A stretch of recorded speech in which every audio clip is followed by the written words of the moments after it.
Breaking news के साथ मैं हूं कैसर दिलावर जदून। हजरों के इलाका जतियाल में 2 औरतों और 3 बच्चों के कातिल को मॉडल कोर्ट अटक ने 5 बार सजाए मौत की सजा सुना दी।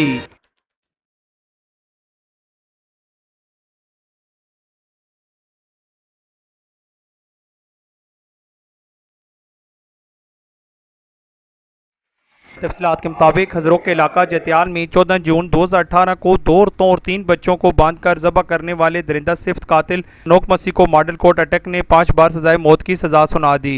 अनोक मसीह ने हजरों के इलाका जतियाल में 2 औरतों और 3 बच्चों को बांधकर ज़बह कर दिया था, जिस पर DPO अटक ने फौरी नोटिस लेते हुए उस वक्त के DSP हजरों फयाजुल हक और HIU इंचार्ज हजरों अजमत हयात की सरबराही में खसूसी टीम तश्कील दी गई थी, जिन्होंने जदीद टेक्नोलॉजी की मदद से मुलजिम अनोक मसीह वल्द बूटा मसीह सकना टोबा टेक सिंह को गिरफ्तार करके मुकदमा की मेरिट पर तफ्तीश की, जिसकी बुनियाद पर मॉडल कोर्ट अटक ने फैसला करते हुए अनोक मसीह को 10 साल कैद, 1 लाख रुपए जुर्माना और 5 मरतबा सजाए मौत का हुक्म सुना दिया।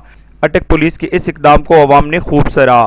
कैमरामैन टीम के साथ कैसर दिलावर जदून, शनासा TV, हसन अब्दाल।